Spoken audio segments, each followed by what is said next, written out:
Hi guys, it's Nick. Okay, it's actually Tuesday now, but I went out on Sunday to 3 different car boot sales and found a pretty huge haul of stuff. And I made a video showing all that, but it just ended up going on for so long. It was getting on for an hour long.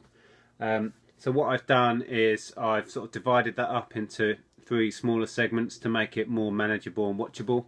And I'm going to upload it in 3 different bits. So this is going to be part 1 of the haul, and there will be 2 more to follow. I've also done a little video because we finally got the sign up yesterday on Monday. So I'm going to do a little video showing you the shop sign that we managed to get put up. So yeah, so this is part 1 of the haul from Sunday weekend just gone. Good morning guys, it's 6:30 and it's boot sailing time. So yeah, join me and come along and see what I can find.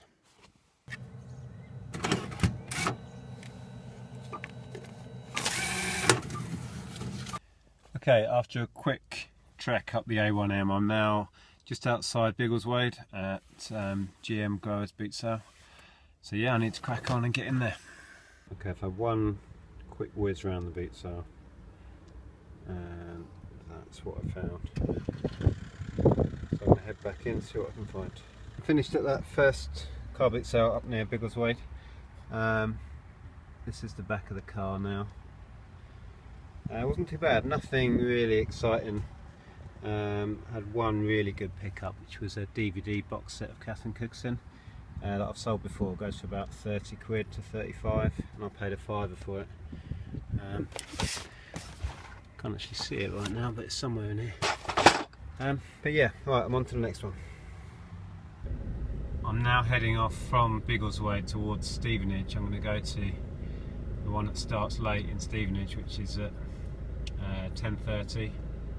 So I'm going to head down the motorway to that one, have a look around there, and then depending on how long I stay there, I'm going to go and do the Hitchin one, which will be just ending by the time I get to that.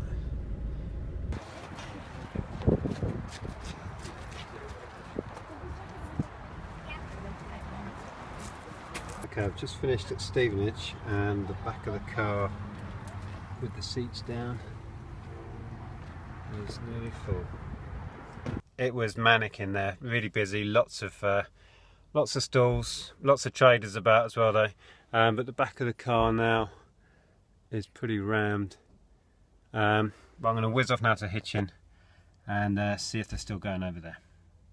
Okay, I'm now back in Hitchin and I'm just walking down to the boot sale, see what we can pick up down here.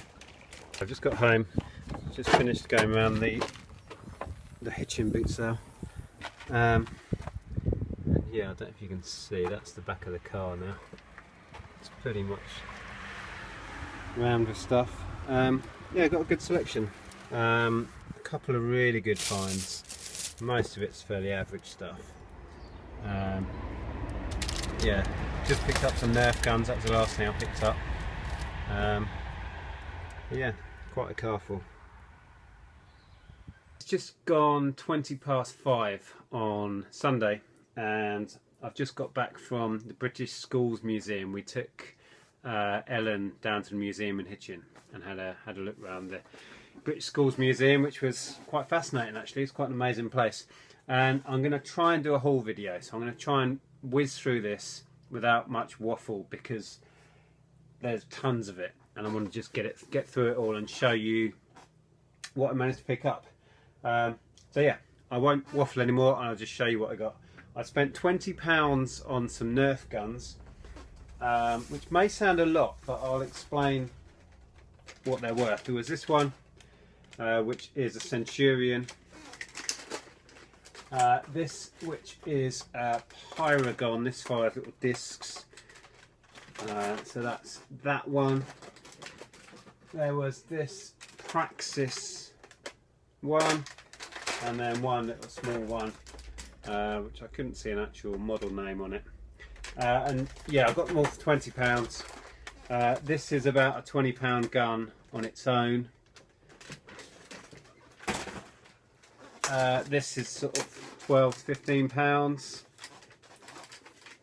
This one, this huge one, sort of 20 to 30 sort of top end of what I'll get back on that. And the little one I'll do as part of a bundle at some point.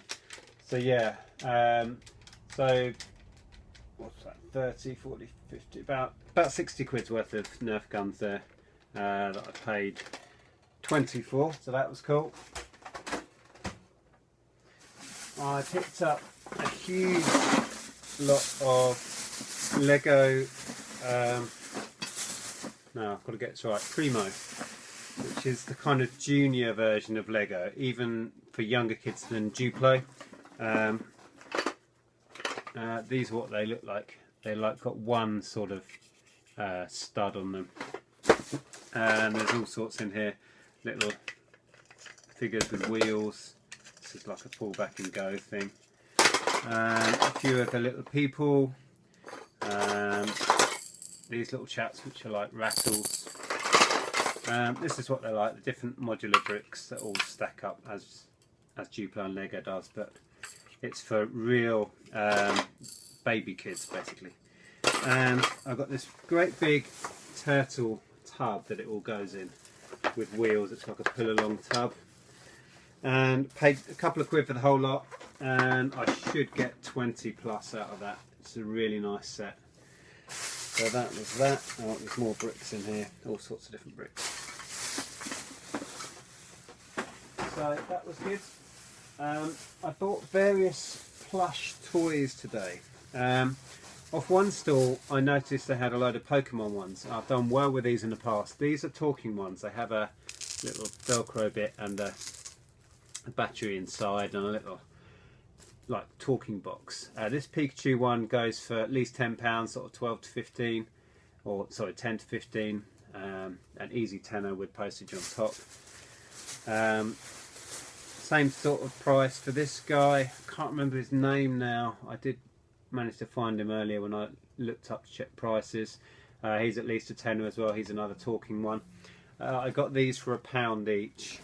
One over of the talking ones. This is a Mew. So they're really worth looking out for.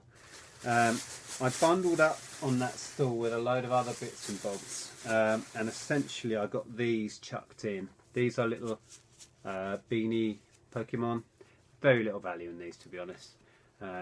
Somewhere between £5 and £10. I'll bundle these together as a sort of £5 to £10 bundle. But like I say, they were chucked in for nothing, along with this guy, which was the find on that stall.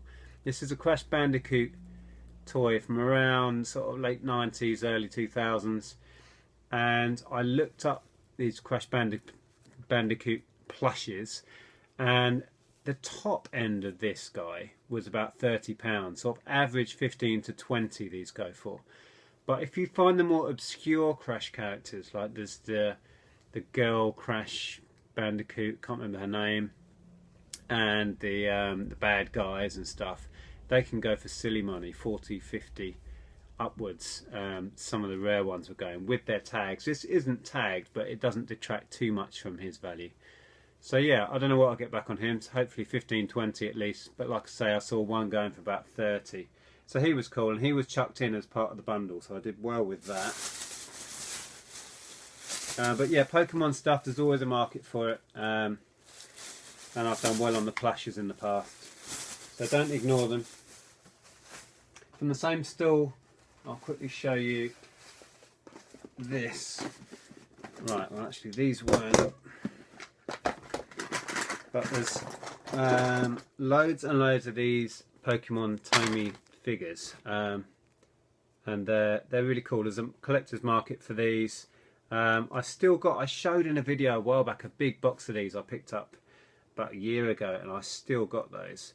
These are all the Tomy branded ones. I don't know if you can read it on there.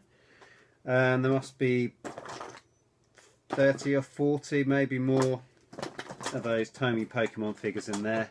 They were £3 from that same store where I got the Pokemon plushes for £1 each. There's various other bits and bobs, all Pokemon related in here.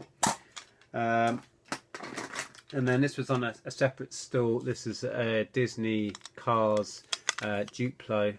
It says Lego on there, so it's genuine Duplo. He was 50p on his own, but I will either do that on its own, it'll probably have some value, but they're better in a selection of Duplo with a few of the cars. A different stall. Now this was, I went to 3 boot sales. The second one was the Stevenage one, and I was there for a good hour and a half, and I'd been around it all at least once or twice by then. And then I came across a stall, and I don't know how this was still sat there because I'd seen all the regular dealers all about. Let me show you what it was. I got a purple Game Boy Color with battery cover, and he assured me they're all working, but I haven't tested these yet. A lime green Game Boy Color minus battery cover. A silver Game Boy Advance with battery cover. And then Pokemon Ruby boxed complete, really nice condition. And a stack of other games. I think there's 22 games or something. So a big old pile of games were in with it. And the old Game Boy camera.